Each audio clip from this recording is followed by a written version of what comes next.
चलो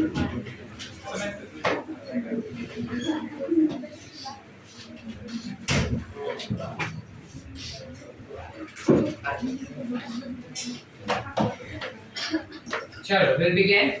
Last lecture we stopped at chloroplast. सब कुछ याद है? सारा सब कुछ पक्का? चलो आगे.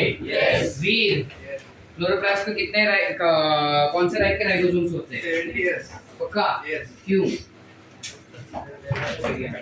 Bacteria. We are expecting it to be a bacteria. ठीक है? बोल रहा था. स्वयं हर रोज तेरा जगह चेंज करना पड़ेगा. तू समझ के लेने का ना कि तेरे को आगे बैठना मेरे लेक्चर में. चल बड़ा आ गया.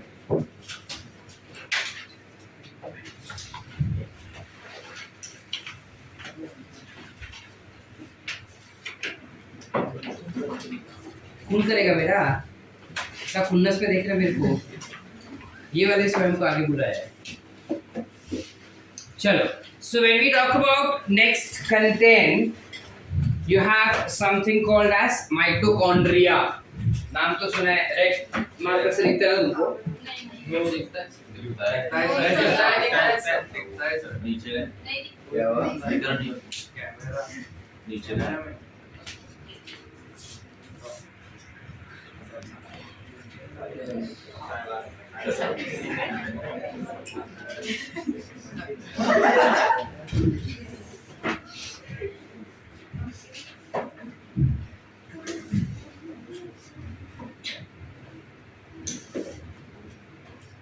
जो भी मस्ती कर रहा है क्लासरूम के बाहर.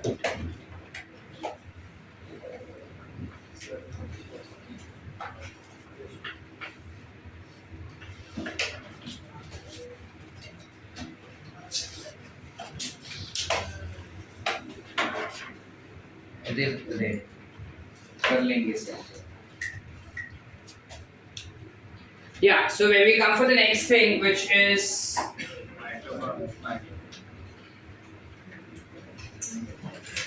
mitochondria, we know that it is also called as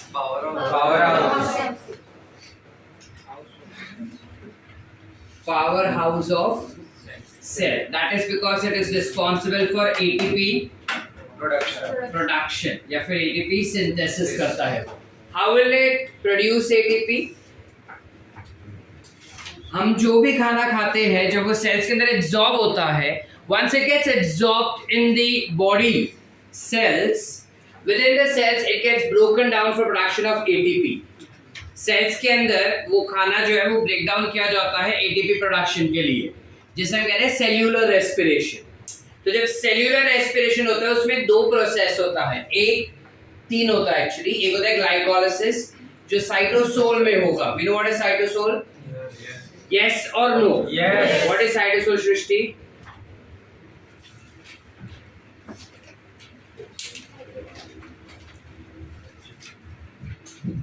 question लिखो.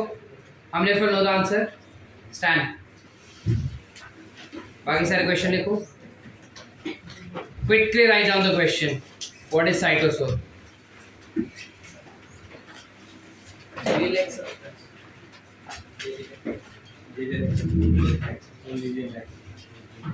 Cell membrane without any organelle. Which is jelly like a substance. Cell membrane without any organelle. Organism. Harsh?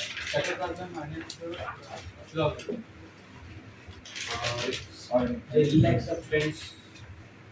Only jelly-like substance या फिर cytoplasm minus cell organelles also becomes the correct answer. Cell membrane नहीं. Cell membrane में से organic और nucleus छोड़ के जो कुछ मतलब जेली लाइक सब्सटेंस ही बचा ना sir. Cytoplasm.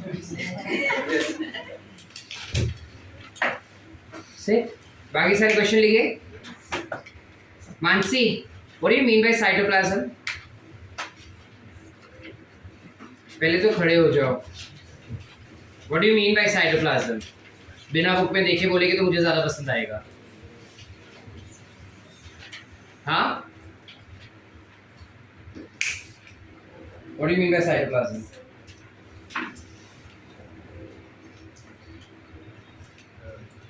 like substance plus cell organelles. Gel-like substance plus cell organelles will be called as cytoplasm. Question लिखो. Minus? Yes.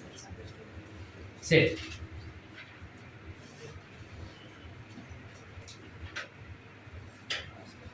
In how many there are two compartments that endoplasmic reticulum divides cytoplasm in. What are those compartments called as? IR. Yes, ACR. Those who know the answer stand. Endoplasmic reticulum divides entire cell into two compartments. What are those compartments? Those who know stand. Endoplasm. हाँ, endoplasmic reticulum. Question लिखो बाकी सारे और सबके book बन चाहिए मेरे को.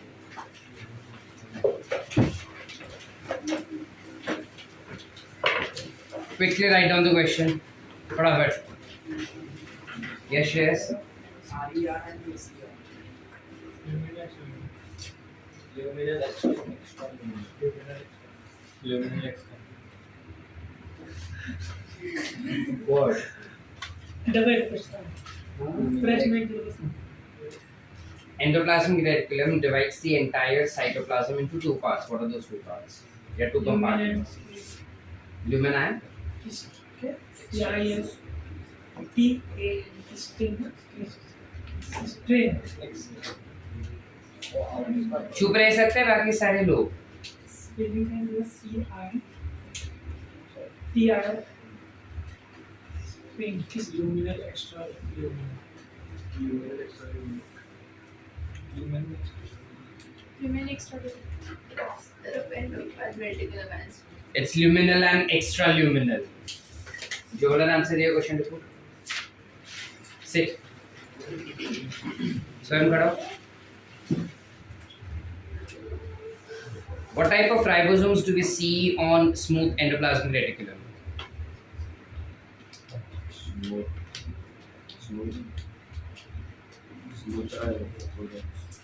What type of ribosomes do you see on smooth endoplasmic reticulum?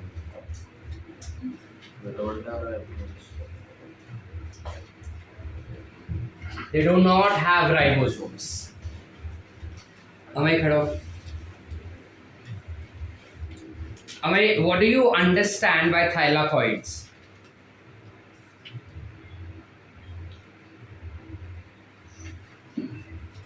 Prerna, what do you understand by thylakoids?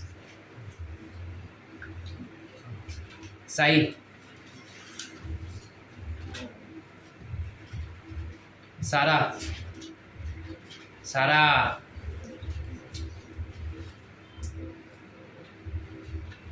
प्रतीक्षा.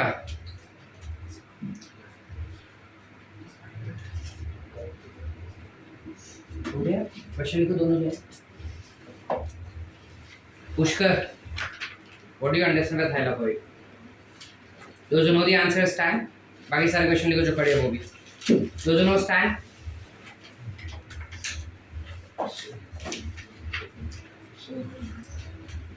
तुझे लिखना है तो लिख, मेरे पे नहीं है वो चीज. हाँ बोल.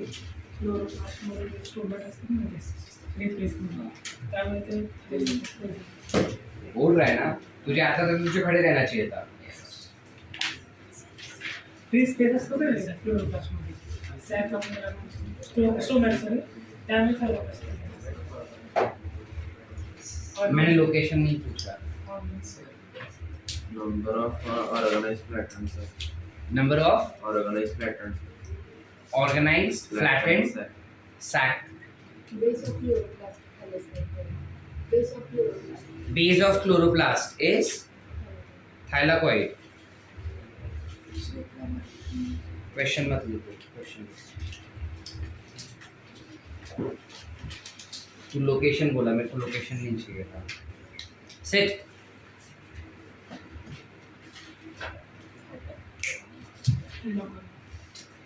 What's your name, beta? Yeah, Riddhi. Stand. Thylakoid is the individual single unit of grana. Riddhi, what do you understand? Which type of DNA Okay, forget. DNA of chloroplast is also called as.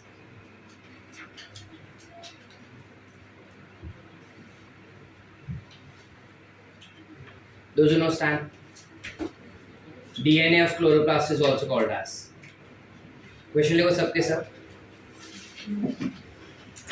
Quickly write down the question. DNA of chloroplast is called as. Prokaryotes. Question लिखो.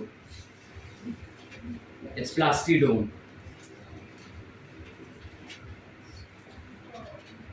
Diksha stand.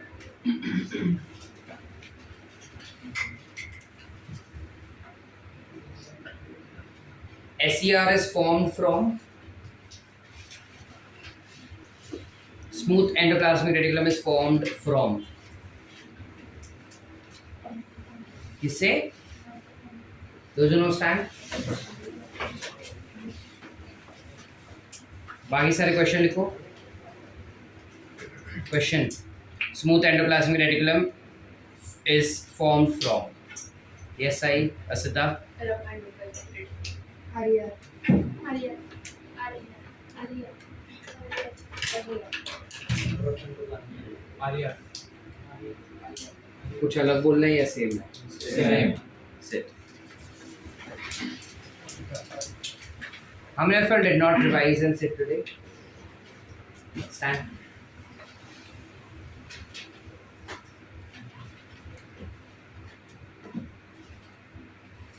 बाकी सारी लड़कियां revise करके बैठी है.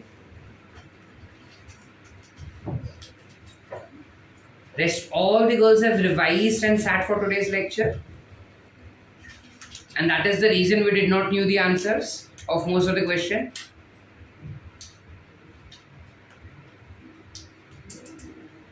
Sai revise करके बैठिए बेटा. हाँ तो आंसर आने चाहिए थे किसी के तो. How many types of vacuoles are seen in your body? How many types of vacuoles are seen in your body? थोड़ा में क्या रिवाइज किया? Shrishti, did you revise and sit? तो तू बैठ के किसको इम्प्रेस करिए? मेरे को कि तू रिवाइज करके बैठी है. Can't I see that you are unable to answer even a single question out of so many questions that I asked? Revise करके बैठी है तू आज. थोड़ा में क्या रिवाइज की तू? एक आंसर देने के लिए खड़ी हुई वो भी गलत दी. क्या रिवाइज करके बैठे हो? और बाकी इधर सब रिवाइज करके बैठे सब पूरा. आंसर तो आया नहीं. कॉन्फिडेंस किधर है? किया था तो आज छोड़ रहा हूं. अगले लेक्चर से अगर आंसर नहीं दे पाए ना तुम क्लास के बाहर रहोगे. रिवाइज करके आना, ये मैं डे 1 से बोल रहा हूं तुमको. Understood? First and last time. Classroom में इधर तुम लोग ना मस्ती करने नहीं आते हो और तुम्हारा भी धीरे धीरे ज्यादा बढ़ रहा है. अंडरस्टूड? सेट.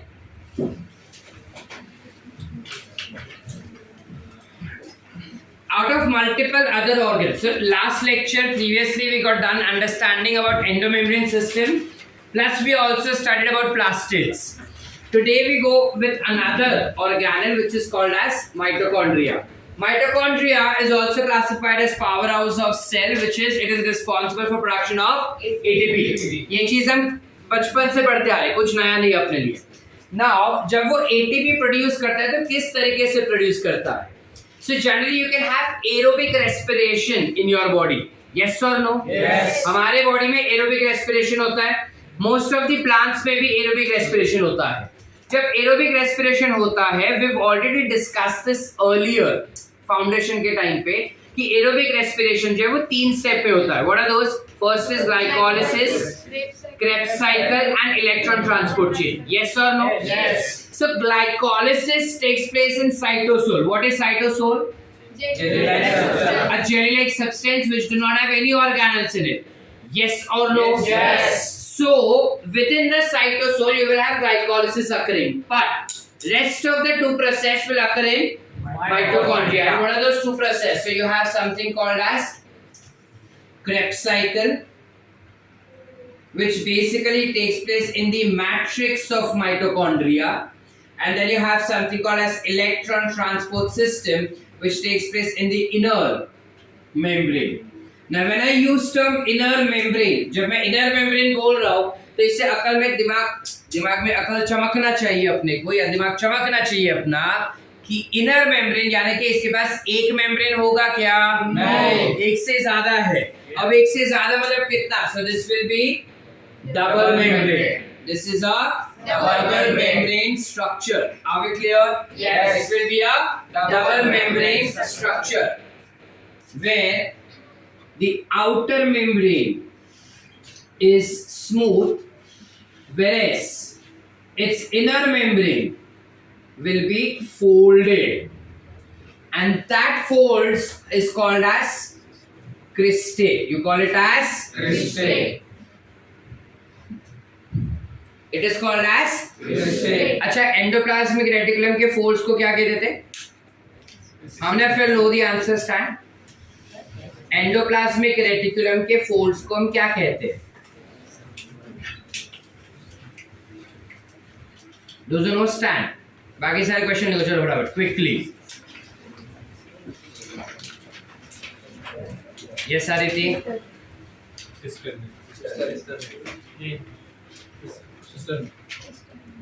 से बाकी सारे क्वेश्चन लिखो फटाफट।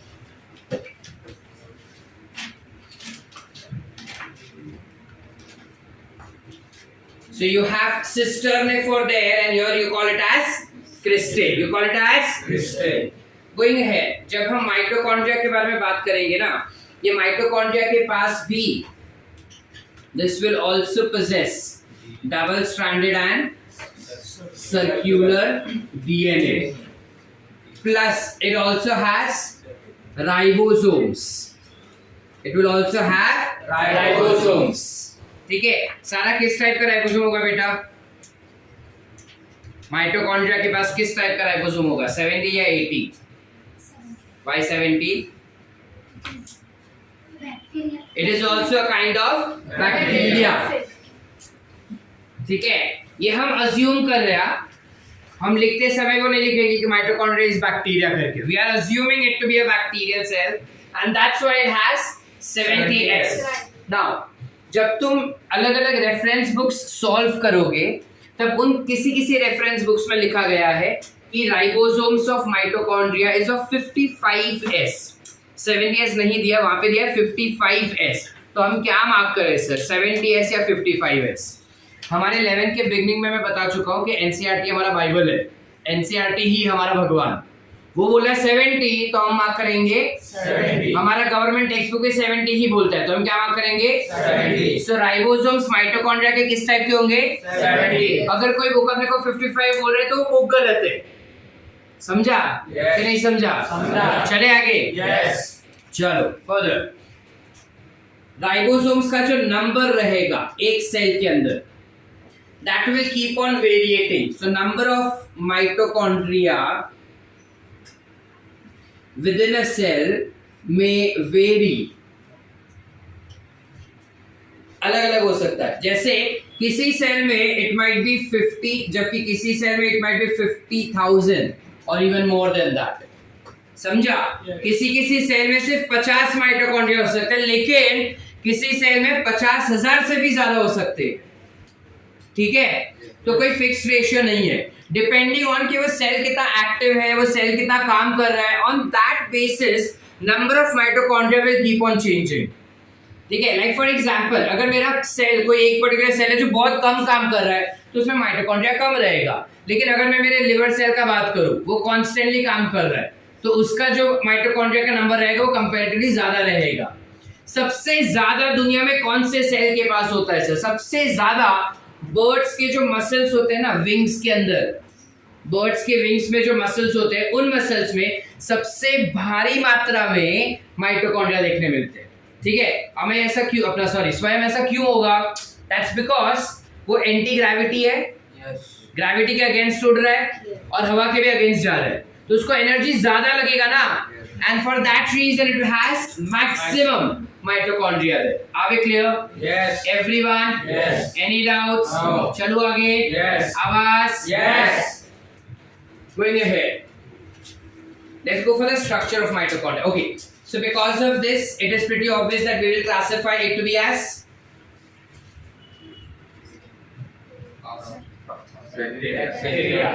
क्या? नहीं. अगर उसके पास डबल स्टैंडर्ड सर्कुलर डीएनए और राइबोसोम है तो वो खुद का काम खुद कर सकता है ना, तो क्या कहेंगे? Semi autonomous. हाँ, सेमी Autonomous.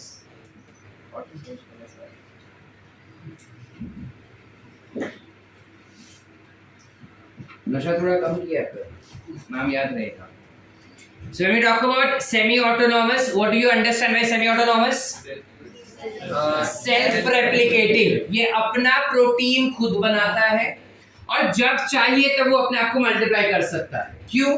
क्योंकि उसके पास प्रोटीन फैक्ट्री है और वो प्रोटीन फैक्ट्री को काम करवाने वाला mRNA को बनाने का डीएनए भी है.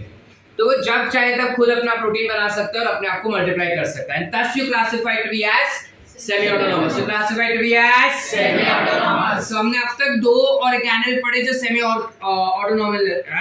semi-autonomous है. कौन से? Chloroplast और mitochondria. Chloroplast and Mitochondria. Chloroplast and Mitochondria. Is the what? Semi-autonomous. याद रहेगा? Yes. So out of the given list below, identify total number of organelles which are semi-autonomous. क्या मार्क करेंगे? मतलब देखेंगे पहले अंदर कितना है फिर मार्क करने का. अगर एक ही दिया रहेगा तो एक आएगा ना आंसर. Yes. सर ने बोला 2 तो मार्क कर दिया 2. क्लियर है? Let's try and find out its structure. जब माइटोकॉन्ड्रिया का स्ट्रक्चर देखते हैं तो ये उसका आउटर मेम्ब्रेन हो जाएगा, ये उसका इनर मेम्ब्रेन हो जाएगा, कुछ ऐसा. ठीक है? इनर मेम्ब्रेन में फोल्ड्स होते हैं and these folds are called as क्या बोलते हैं? And this is nothing but inner membrane and this becomes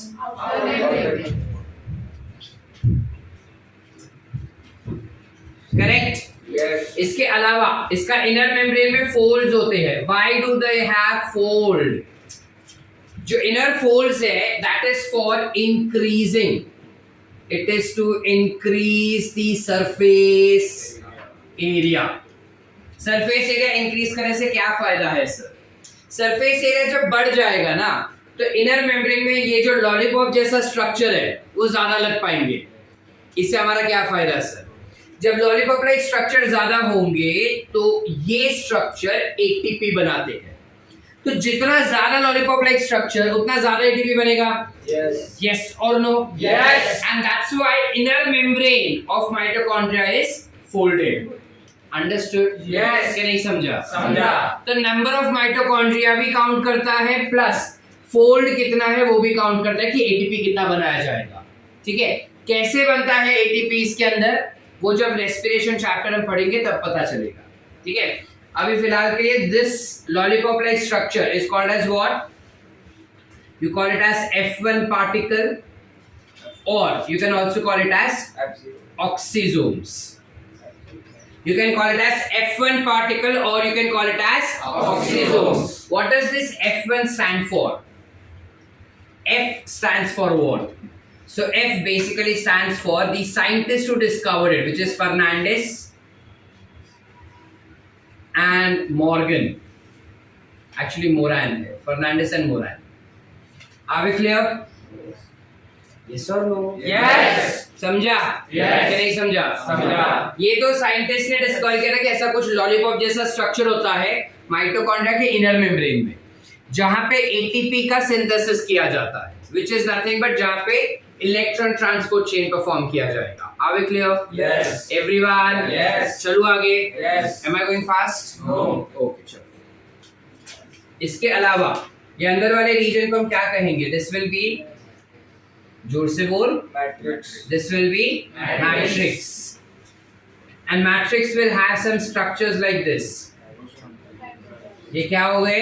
Ribosomes. These are nothing but Ribosomes. ribosomes. Correct? Yes. Mrinal, सिद्धि. किस टाइप का राइबोसोम होगा? 70s. Y? Look at what तो 80s होना चाहिए ना गधी. bacteria. It's a bacterial cell.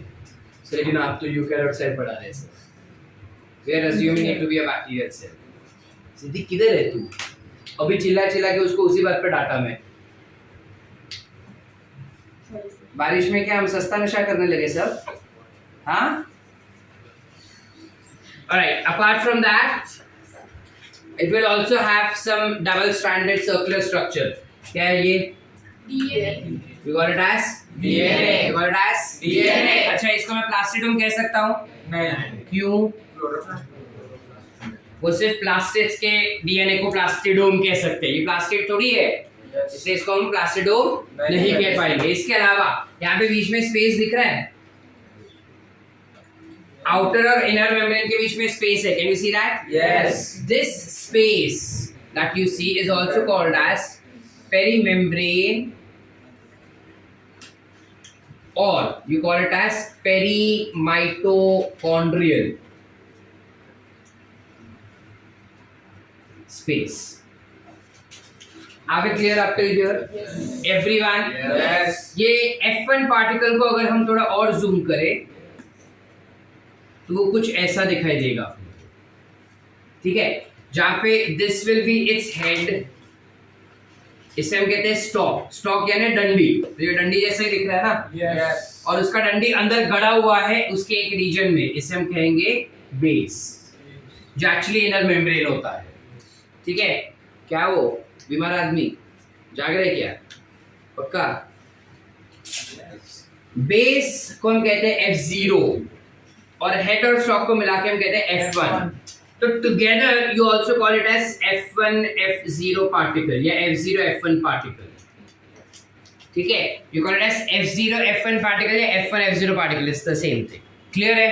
Yes. ये समझा क्या? Yes. F1 पार्टिकल्स को हम F0 F1 पार्टिकल भी कह सकते हैं क्योंकि उसके पास दो रीजन होता है. इसलिए F stands for what? Fermentation. Yash, F stands for what? हाँ तो बताओ. और मोरॉन यानी गधा, बेवकूफ. ये मोरैन है, RAN है. मोरॉन यानी कायर. समझा? Are we clear? Yes. Everyone? Yes. एक लास्ट चीज, इसका डायमेंशंस क्या हो जाएंगे? So when you, हाँ बेटा, मॉर्गन कोई दूसरा आदमी था. हाँ क्या? बीमार है. Pretty much thought so. When we talk about its dimensions, dimensions में उसका जो length होता है, that length is somewhere around 2 to 4 micrometers. ठीक है, 2 to 4 ही दिया ना. 0.1 वो लेंथ नहीं है, 1 to 4 है. Is 1 to 4 micrometer and उसका width is 0.2 to 1 micrometer. Are we clear? Yes. Yes or no? Yes. So उस dimensions को हम यहाँ पे भी लिख लेते हैं ताकि डायग्राम जब ड्रॉ करें तब साथ में अपने को याद भी रह जाएगा. तो उसका लेंथ कितना है हमने कहा? 1 to 1 to 4 micrometer and उसका width कितना हो जाएगा? 0.2 to 1 micrometer. Are we clear? Yes. आसान? Yes. पूरा माइटोकॉन्ड्रिया क्लियर है? Yes. Any doubts? No. पक्की बात? Yes. आगे चलूं? Yes. याद रहेगा ये चीज? Yes. लिख पाएंगे एक्सप्लेन करके? Yes. Yes. आगे चलते for the next which is microbodies. अब ये माइक्रोबॉडीज क्या होते हैं? माइक्रो मतलब बॉडी मतलब बॉडी. माइक्रोबॉडीज यानी कि ये छोटे छोटे स्फेरिकल शेप स्ट्रक्चर होते हैं. ठीक है, जो प्लांट्स और एनिमल्स में पाए जाते हैं. कुछ सिर्फ प्लांट में रहेगा, कुछ सिर्फ एनिमल में रहेगा और कुछ दोनों में दिखते हैं अपने. ठीक है, तो अब जब हम ये माइक्रोबॉडीज का बात करते हैं, 3 टाइप के माइक्रोबॉडीज होते हैं. The first microbody that you have is called as spirosomes. क्या कहेंगे? Spirosomes. अब अपने को मॉड्यूल में काफी कचरा दिया हुआ है which is actually your government textbook, जिसमें काफी कचरा दिया है, but will come to the base और एक लाइन में उसे समझने का कोशिश करेंगे कि ये क्या होता है। सर ऐसा क्यों बोल रहे हैं? क्योंकि तुम्हारे एनसीईआरटी में they've just written a statement that microbodies are small spherical sac-like structure which are found in plant and animal cells. खत्म, और कुछ नहीं बताया, एक लाइन में कंप्लीट किया है।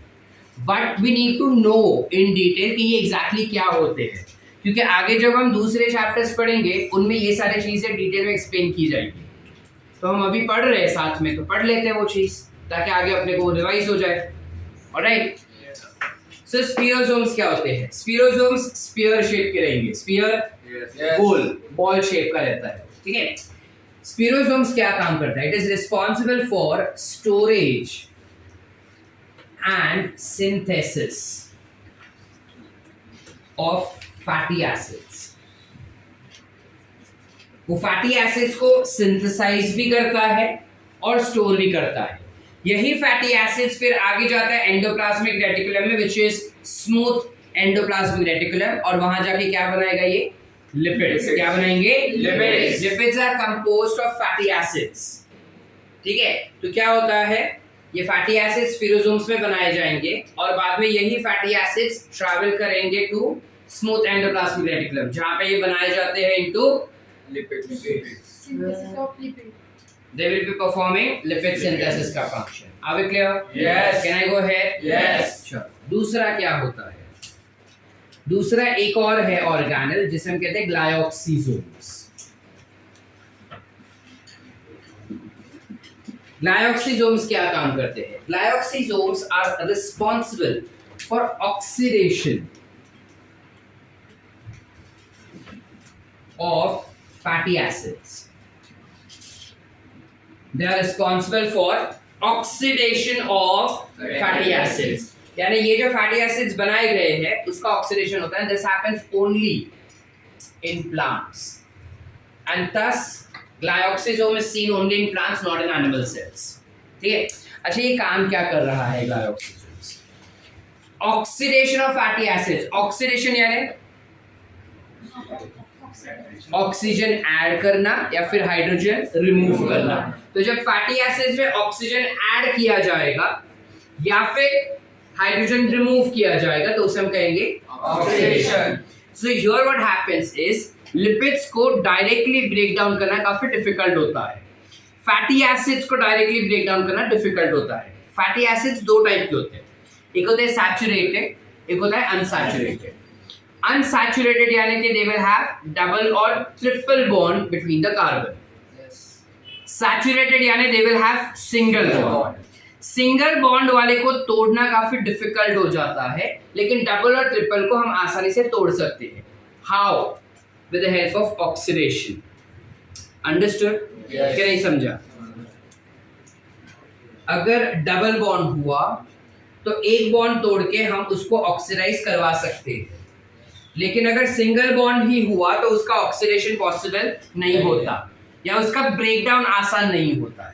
So for that reason we go for glyoxysomes. वो फैटी एसिड्स को ग्लायोक्सिसोम्स में डाला जाता है जहां पे केमिकल रिएक्शंस करके फैटी एसिड्स को ऑक्सीडाइज किया जाता है। Are we clear? Yes. Everyone? Yes. Any doubts? No. चलो आगे। चलो we come for the next which is peroxisomes. Now what exactly are peroxisomes? Peroxisomes भी एक round small ball like structure होता है, स्फेरिकल शेप, अंदर से खाली होता है और उसमें दो टाइप के एंजाइम्स होते हैं। एक होता है जिसे हम कहते हैं ऑक्सीडेज और दूसरा होता है कैटलेज।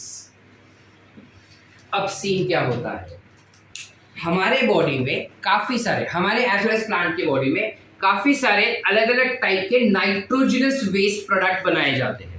लाइक फॉर एग्जांपल, आज मैंने मूंग खाया, अगर लेट्स से हमने मूंग खाया, moong is highly proteinaceous, yes or no? Yes. Protein is composed of a basic chemical called as amino acids. नाम तो सुना होगा आपने? Yes. ये अमीनो एसिड्स में अमोनिया ग्रुप होता है, दैट इज अमीनो ग्रुप होता है। जब हमारे बॉडी में ये अमीनो एसिड्स जाते हैं तो उसमें से अमीनो ग्रुप को निकाल दिया जाता है और बाकी जो ऑर्गेनिक एसिड बच गया ना उसका इस्तेमाल करते हैं। समझा? कि नहीं समझा? समझा। हम जो बोलते हैं ना प्रोटीन खाना चाहिए, प्रोटीन खाना चाहिए, प्रोटीन खाना चाहिए, लेकिन जब उसको तोड़ते हैं और उसका अमीनो एसिड्स बनता है ना, वो अमीनो एसिड्स में से अमीनो ग्रुप को निकाल दिया जाता है और सिर्फ ऑर्गेनिक एसिड का इस्तेमाल करते हैं। समझा कि नहीं? तो ये जो अमीनो ग्रुप निकला वो बनता है अमोनिया। क्या बनता है? Ammonia. Highly toxic to your body, it is very toxic to your body. So in that case, can I store it in my body? No. I have to remove it. Yes. अब ये इतना toxic है कि हमारे body में हम ज्यादा देर तक अमोनिया रख ही नहीं पाएंगे। समझा? Yes. अब अगर मुझे उसको निकालना है तो that will go to my kidney. जब मैं पानी पीऊंगा तो किडनी के थ्रू वो यूरिन बनेगा और यूरिन में से बाहर निकलेगा वो। अंडरस्टूड और नॉट? Understood. अब अगर अमोनिया मेरे बॉडी में मैंने बनाया तो मेरे बॉडी को अमोनिया तुरंत बाहर फेंकना पड़ेगा। अब प्रोटीन तो मैं खा ही रहा हूं, मेरे सेल्स टूट रहे हैं, उसमें भी प्रोटीन है, यस और no? Yes. So in that case ammonia का कॉन्सेंट्रेशन ज्यादा हो जाएगा ना मेरे बॉडी में बार बार, Yes. और बार बार उसे एक्सक्रीट करना पड़ेगा। तो इस हिसाब से तो हम पूरा टाइम, हम इंसान या एनिमल्स पूरा टाइम अपन वॉशरूम में ही बैठे होने चाहिए ना, because you have to excrete ammonia every now and then. Yes और नो? Yes. समझ में आ रहा है क्या? या खाली यस चिल्ला रहे? नहीं समझा? समझा। पक्का? Yes. सबको Yes. समझा? बाकी सबको? श्रेयस, श्रेयस, अमय, स्वयं, क्लियर है सबको? पक्की बात? चलो आगे। अब इस वजह से फिश जो होते हैं वो पानी में ही रहते हैं, तो पानी में ही रहेंगे तो उनको वो अमोनिया एक्सक्रीट करना आसान होता है। यस और नो? Yes. इस वजह से they excrete ammonia as their primary excretory organ. Understood? Primary excretory substance. Understood Yes. कि नहीं? इसलिए जब मच्छी पकड़ते हैं ना तो गंदा बास आता है, या मच्छी मार्केट में भी जा रहे हैं तो गंदा बास आता है। Yes. दैट गंदा बास इज ऑफ अमोनिया। सर बास तो हमारे यूरिन से भी आता है सर, करेक्ट। बट तुम कॉन्स्टेंटली जाते हो क्या वॉशरूम में? Because तुम्हारे बॉडी में you have something called as peroxisome, which converts this highly toxic chemical, which is ammonia, into lesser toxic version, which is urea. और वो यूरिया हम एक्सक्रीट करते हैं। अब यूरिया हम कुछ समय तक स्टोर कर पाते हैं हमारे बॉडी में? Yes. यस और नो? Yes. ऐसा है कि हम बार बार जाते हैं? नहीं, कुछ समय तक उसको हमारे बॉडी में हम स्टोर कर सकते हैं। समझ रहे कि नहीं? Yes. तो इस तरीके से हाईली टॉक्सिक नाइट्रोजनस वेस्ट को लेसर टॉक्सिक नाइट्रोजनस वेस्ट में कन्वर्ट किया जाता है with the help of an enzyme oxidase.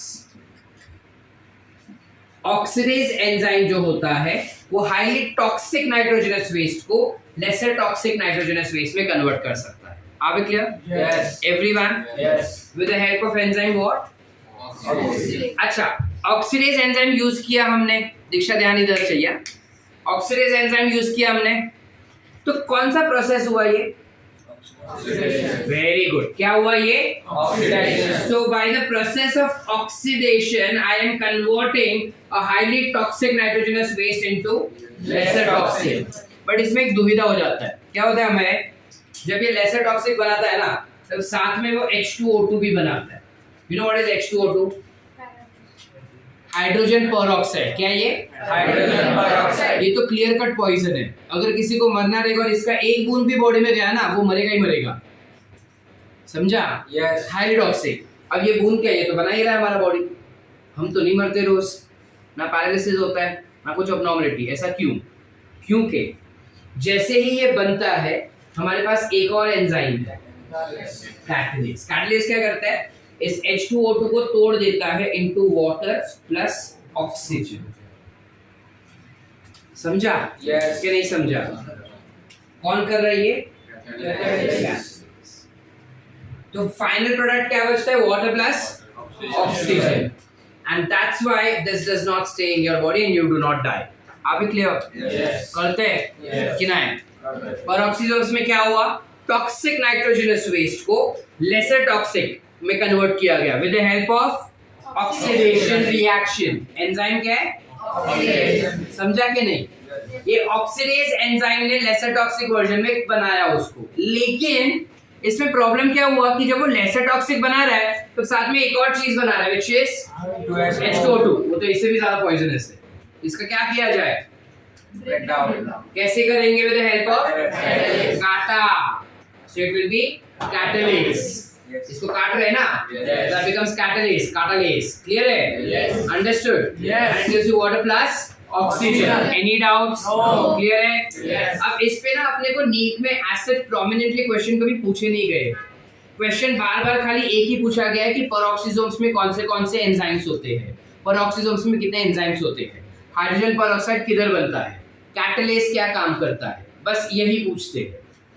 इन दोनों के ऊपर ज्यादा क्वेश्चन नहीं आता except for glyoxysome is seen only in plants not in animals. बाकी कुछ क्वेश्चन नहीं आज तक फ्रेम किए गए। ठीक है, तो आपने क्यों पढ़ाया सर? दूसरे चैप्टर में काम करेगा इसलिए। क्लियर है? यस। अरे यस। पक्की बात? यस। ये भी याद है? यस। ये भी समझा? यस। लिखने का काम करें? Yes. चलो quickly.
So grapes are contain acetyl coenzyme and what will be it?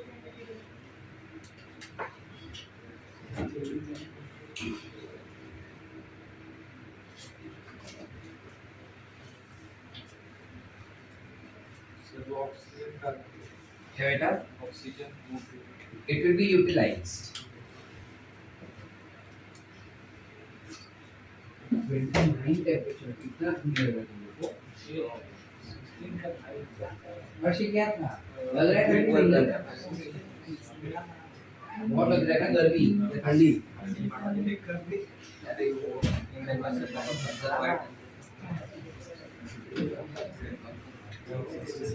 चलो अच्छी जगह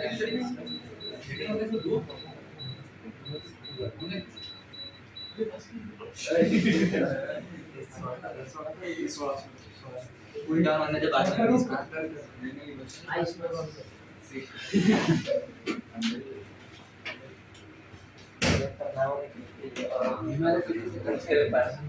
तो एक तो बीमारी वाला है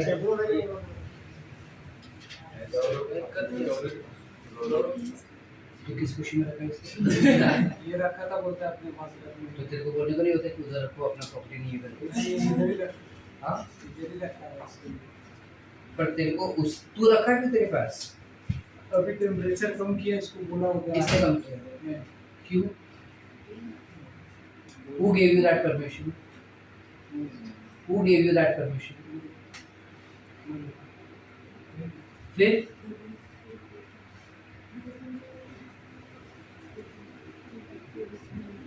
एसी का हैंडलिंग तुम लोग नहीं करोगे।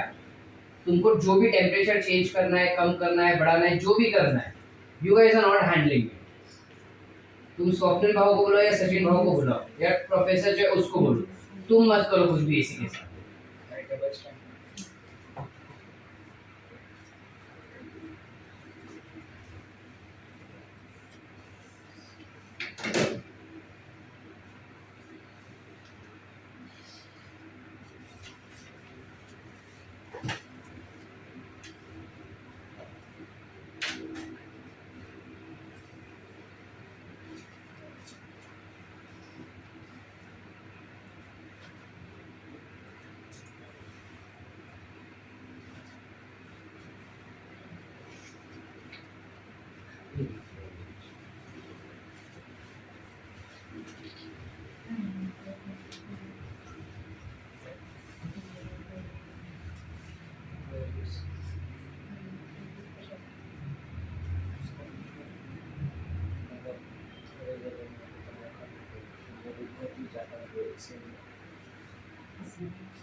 बेटा वो माइक्रो है, एक्स नहीं है।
Done? No, sir.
Done? Yes.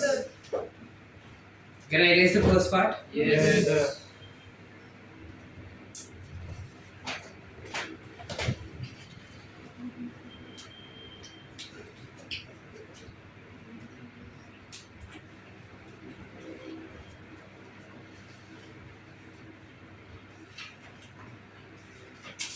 Diagram erase करूं? Yes.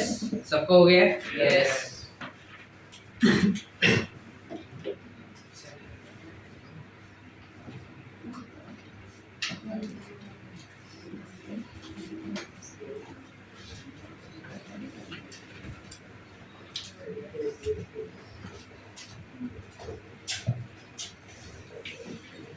Chalo, we go for the next thing, which is cytoskeleton. Now, when we talk about cytoskeleton, let's just imagine कि मैं प्रसन्न के बॉडी के अंदर का पूरा स्केलेटल सिस्टम निकाल दूं, तो क्या वो ऐसा ही दिखेगा? पूरा पिचक जाएगा ना, उसका बॉडी स्ट्रक्चर ऐसा नहीं रहेगा. सो लाइकवाइज सेल के अंदर भी कुछ प्रोटीन के फाइबर्स होते हैं जो सेल के स्ट्रक्चर को मेंटेन करके रखता है. ठीक है, अब फॉर एग्जांपल जब हम प्लांट सेल्स का बात करते हैं तब हम हमेशा बोलते हैं कि सेल वॉल जो होता है वो उस सेल के स्ट्रक्चर को मेंटेन कर रहा है. यस और नो? Yes. अगर मैं वो सेल वॉल ही निकाल दूं, जैसे मेरे बॉडी में सेल वॉल है क्या? Because I am an animal kingdom. Right और नॉट? एनिमल्स के पास उनके सेल्स के अंदर या उनके सेल्स के बाहर सेल वॉल नहीं होता। अब क्योंकि सेल वॉल नहीं है तो मेरा स्ट्रक्चर मेंटेन नहीं रहेगा क्या? सेल का रहेगा। Who helps us do that? Cytoskeleton. तो प्लांट सेल में साइटोस्केलेटन नहीं होगा क्या? सारे यूकैरियोटिक सेल्स में होता है ये, बट प्लांट सेल्स में थोड़ा एक्स्ट्रा होता है, विच इज उनके पास सेल वॉल भी होता है, because they are non motile and they have to remain stiff. हमें स्टिफ नहीं रहना है, मतलब रहना है, but we don't have to maintain our body posture for lifelong. Understood? Yes. Cytoskeleton कैसे दिखाई देगा? अगर ये सेल है तो cell will have some fibers like this, कुछ ऐसे, फिर इसमें और दूसरे फाइबर्स ऐड होंगे, then you have more of those fibers.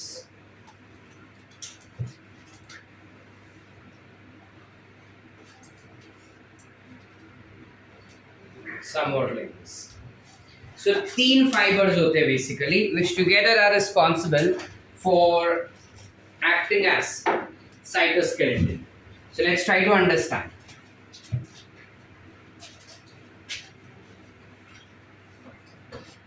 You have something called as microfilament. एक होता है माइक्रोफिलामेंट, दूसरा होता है माइक्रोट्यूब्यूल, और तीसरा होता है इंटरमीडिएट फिलामेंट्स। ऐसे 3 टाइप के अलग अलग साइटोस्केलेटन होते हैं जो सेल के अंदर हमको दिखाई देते हैं। ये तीनों के तीनों प्रोटीन से बने हुए फिलामेंट्स होते हैं। फिलामेंट्स पता है क्या होता है? Filaments are thread like structure. ये वायर जो है वो फिलामेंट हुआ, वो वहां पे वायर लटक रहा है, नाड़ा, that is nothing but filamentous structure. ठीक है? So these are filamentous structure. So when you talk about microfilament, micro मतलब सो ये छोटे छोटे प्रोटीन के स्ट्रक्चर्स होते हैं जो इकट्ठा मिलके कुछ ऐसा बड़ा सा धागे जैसा स्ट्रक्चर बनाता है, thread like structure. This is called as microfilament.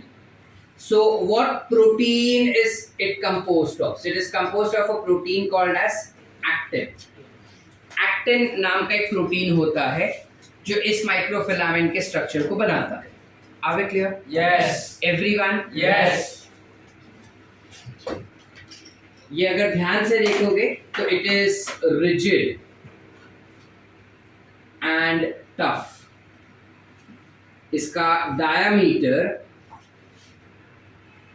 इस थ्रेड का जो डायामीटर होता है that can range from somewhere around 5 to 8 nanometers.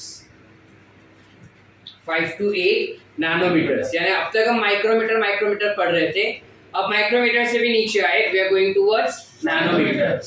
ये इतने पतले होते हैं। ठीक है? इसका रोल क्या है? What is its role within the cell?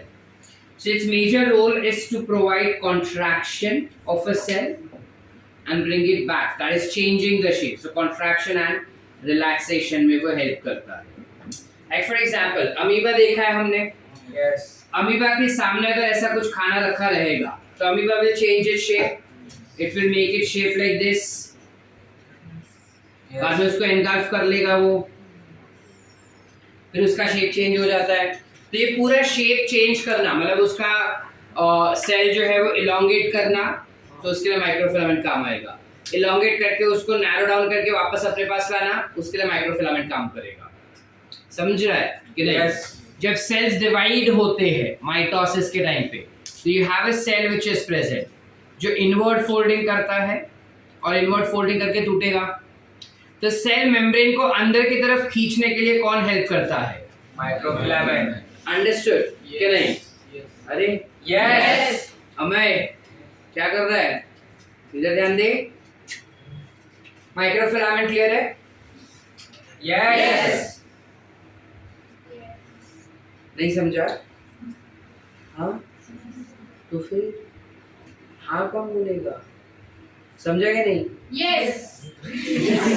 जैसे एक ही औरत को समझा, बाकी सारे नशे में बैठे। समझा कि नहीं? Yes. नहीं समझा तो बोलो तो वापस रिपीट करूंगा, पक्का? अब तुम्हारे एनसीईआरटी में ना इतना डिटेल में दिया ही नहीं है। एनसीईआरटी खाली बोलता है कि जो सेल्स होते हैं उसके स्ट्रक्चर को मेंटेन करने के लिए साइटोस्केलेटन चाहिए, जो 3 टाइप के प्रोटीन फाइबर्स होते हैं, 1 2 3, खत्म। और कुछ एक्स्ट्रा इंफॉर्मेशन नहीं दिया है, लेकिन हमें इतना डिटेल में पढ़ना जरूरी है बिकॉज अभी नेक्स्ट चैप्टर जो हम स्टार्ट कर रहे हैं ना, उसी में ये सब पढ़ने वाले हैं अपन, एब्सोल्युटली नेक्स्ट चैप्टर में, अंडरस्टूड? इसलिए अभी देख लेते हैं। फिर आता है समथिंग एज माइक्रोट्यूब्यूल। माइक्रो यानी ट्यूब्यूल, यानी ट्यूब का भी छोटा वर्जन, दैट इज ट्यूब्यूल। ठीक है, तो ये छोटा हॉलो स्ट्रक्चर होता है जो कुछ ऐसे ट्यूबुलर होगा, ट्यूब जैसा लग रहा है थोड़ा भी। It is a mini tubular structure that you can see over here. ठीक है? अरे Yes. ये कौन से प्रोटीन से बनता है? So this is composed of a protein which is called as tubulin. Protein को कहते हैं ये ट्यूबुलिन भी 2 प्रकार का होता है, एक होता है अल्फा, एक होता है beta. So you have alpha tubulin and you have beta tubulin. अब ये अल्फा और बीटा ट्यूबुलिन किस तरह से काम करेगा, किस तरीके से ऑर्गेनाइज होता है? So you have alpha beta, alpha beta, alpha beta, ऐसे ऑल्टरनेट, प्लस नीचे में भी अगर इधर अल्फा है तो नीचे बीटा, अल्फा बीटा, यानी by no chance alpha and alpha can come together, beta and beta can come together. Alpha के बाजू में बीटा ही होना चाहिए, बीटा के बाजू में अल्फा ही होना चाहिए, समझा? Yes. कि नहीं? तो कुछ इस तरीके से ये अरेंज होता है माइक्रोट्यूब्यूल्स। ठीक है, microtubules are hollow but they are tough in nature. इसका डायामीटर बहुत बड़ा होता है क्योंकि ये ट्यूब्यूलर है ना, Yes. ये एक पतला स्ट्रिप है लेकिन ये ट्यूबुलर स्ट्रक्चर है। इसका डायमीटर सबसे ज्यादा होता है which is 25 nanometers. और what is its role? So this basically is responsible to form the structures like cilia, flagella, spindle fibers, etc. Eukaryotic cells में सीलिया और फ्लैजेला जो होता है वो इन माइक्रोट्यूब्यूल से बनता है। तो सेल के अंदर नहीं रहते क्या सर? सेल के अंदर भी रहते हैं लेकिन सीलिया और फ्लैजेला बनाने में भी वो इन्वॉल्व होते हैं। ठीक है, इसके साथ साथ स्पिंडल फाइबर्स भी बनाता है। स्पिंडल फाइबर्स पता है आपने को क्या है? हमने फिर डोंट नो क्या होते हैं स्पिंडल फाइबर्स। माइटोसिस पढ़ा है हमने बचपन में, उसमें हमको पता है कि क्रोमोसोम्स जो है सेपरेट होते हैं। Yes. तो सेल में कुछ फाइबर्स बाहर आते हैं जो इन क्रोमोसोम्स को अटैच होता है और फिर उन क्रोमोसोम्स को वो खींचता है ऑपोजिट पोल पे। तो ये फाइबर्स जो निकले ना उसे हम कहते हैं स्पिंडल फाइबर्स। किधर गया? उसे हम कहते हैं स्पिंडल फाइबर्स। नहीं समझा? समझा। पक्का? Yes. पक्का? ये अगर सेल है और यहाँ पे अगर क्रोमोसोम्स है ऐसा, तो एक स्ट्रक्चर होता है यहाँ पे। ये क्या है वो अपन अगले एपिसोड में देखेंगे। यहाँ से ना फाइबर्स निकलते हैं जो इन क्रोमोसोम्स को अटैच होते हैं और फिर ये फाइबर्स दोनों क्रोमोसोम्स को ऑपोजिट पोल पे खींचते हैं। ठीक है, तो इन फाइबर्स को हम कहते हैं स्पिंडल फाइबर्स जो बनाए जाते हैं माइक्रोट्यूब्यूल से। One of the most important MCQ for NEET examination, याद रखना। ठीक है, ये जब अपन cell division which is next chapter पढ़ेंगे तब अच्छे से समझाता हूँ ये चीज। यहाँ तक क्लियर है? Yes. उदय सिंह पढ़ते हैं कि नहीं? पक्का? उसका छिड़ते आपल्याला। चलिए नेक्स्ट पे। Next is intermediate filament. Intermediate म्हणजे काय? Something which is in between. Yes. इसका डायमीटर इन दोनों के बीच का है, ना बहुत छोटा ना बहुत बड़ा। It is at in between and that's why you call it as intermediate. So how much is its diameter? Its diameter is somewhere around 10 nanometers. ठीक है, इसका भी प्रोटीन का एक फिलामेंट होता है, माइक्रोफिलामेंट जैसा ही, लेकिन हम इसको माइक्रोफिलामेंट में नहीं कंसिडर करते बिकॉज साइज में वो बड़ा है, इसलिए इंटरमीडिएट फिलामेंट कह रहे हैं। ठीक है, इसमें प्रोटीन कौन सा होगा? So, इसमें कोई भी वो प्रोटीन हो सकता है which has tensile strength. Any protein which provides tensile strength will be included in intermediate filament formation. अब क्वेश्चन है इसके टेंसाइल स्ट्रेंथ क्या होता है. तो ना सपोजली यहाँ पे ये हीरो बैठा है, ठीक है, इसको मैंने ऐसे ऐसे किया, तो क्या इसका गाल के सेल्स टूट के मेरे हाथ में आ गए? वो ऐसा पाउडर पाउडर हो गया. इसका ये हाथ में अगर मैं ये ऐसे करूँ तो क्या सेल्स टूट जाते हैं? रहते हैं ना ऐसा कैसा? Why is that so? यहाँ से काफी बार स्किन भी उखड़ जाता है ना हाथ में ठंडी के सीजन में. तो स्किन अगर मैं ऐसे उखाड़ूं उसका, तो क्या वो स्किन साथ में उखड़ता है, खींचते जाता है, या टक करके टूट के हाथ में आएगा? टक करके टूट के हाथ में आता है, स्ट्रेच होता है ना. फटाक से टूटता है क्या स्किन? क्यों? क्योंकि उन सेल्स में कुछ ऐसे प्रोटीन के फाइबर्स है जो उन सेल्स को टेंसाइल स्ट्रेंथ देते हैं. अब ये टेंसाइल स्ट्रेंथ क्या हुआ कि तुम उस सेल्स को कितना भी खींचो, तुम उस सेल को कितना भी प्रेशर दो, एक्सटर्नल फोर्स दो, वो टूटेगा नहीं. वो कोशिश करेगा कि स्ट्रक्चर बनाए रखे, तोड़ने ना दे उसको. समझा? This property is called as tensile strength. Clear है? हाँ. सर आपने बोला था कि जब हम ऐसे करते तो बहुत सारे सेल्स भी होते हैं. वो तो मरे हुए सेल्स है ना, डेड सेल्स है. See cells dying and cells breaking down is a different thing. अगर मैं ये ऐसे कर रहा हूँ तो सेल का टिश्यू है ना, वो तो टिश्यू में से तो सेल निकल सकता है ना, क्या नहीं? वैसे बात कर रहे हैं आप, समझा? मायोसिन मायोसिन इधर आएगा.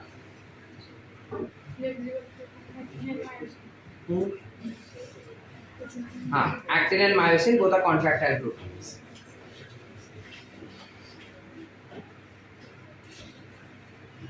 सो कौन सा प्रोटीन हो सकता है? You have something like keratin. नाम सुना है? यस. टीवी में शैम्पू का एड में सुना होगा ना, बालों के कैराटिन को मजबूत. That's keratin. ठीक है. फिर नॉनवेज खाते हैं लोग इधर? कितने लोग खाते हैं? तो तुम लोग ने जब वो ऐसा चिकन लॉलीपॉप खाते हो या तंगड़ी का व्हाटएवर ऐसा ऊपर राउंड कर, जब वो खाते हो, फॉर पीपल हु हाँ ओके कर लेते मला, जिन्होंने नहीं खाया है मूवीज में देखा रहेगा काफी बार कि जब वो खाते हैं ना तो अंदर एक व्हाइट कलर का स्ट्रिंग होता है जिसको कितना भी खींचो ना वो खींचते जा रहा है, टूटता नहीं है ना. मतलब टूटता है ऑफ कोर्स, बट देन काफी जोर लगाना पड़ता है. That is because that particular muscle fiber or that particular connective tissue is composed of collagen fibers. Collagen is a protein which is responsible for providing tensile strength. इसलिए उसको इतना जोर लगा के खींच के तोड़ना पड़ता है. समझा क्या? Yes. नहीं समझा? अब इसका रोल क्या हो जाएगा? Same. To provide tensile strength to the cell. Clear छे? Yes. Any doubts? No. कळतंय? Yes. तो उसका शिरले? Yes. लिहायचंय? Yes. लिहा.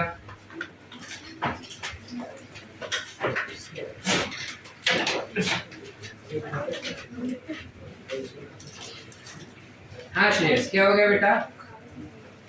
वो तो चुप ही बैठे कब का. क्या पूछा है दर्श? श्रेयस क्या पूछा उसने? सेल क्यों फटता है? उसके अलग अलग रीजन है. जब सेल्स के अंदर पानी ज्यादा भर जाता है तब वो फट सकता है, या सेल के अंदर कोई टॉक्सिक केमिकल गया तब वो फटता है. So you don't have a specific reason for that. पूछना है तो मेरे को कुछ पैसे फीस तूने पीएसए को दिया, उसको नहीं. मैं आपको ही पूछ रहा था लेकिन इन्होंने मेरे को देखा. मेरे को कुछ बोलने का जरूरत ही नहीं पड़ती.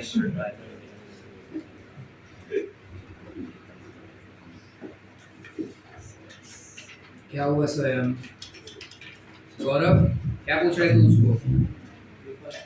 पेपर किधर से लापा? स्टेशनरी शॉप में जा, उसको स्टिकी नोट्स चाहिए, देगा वो.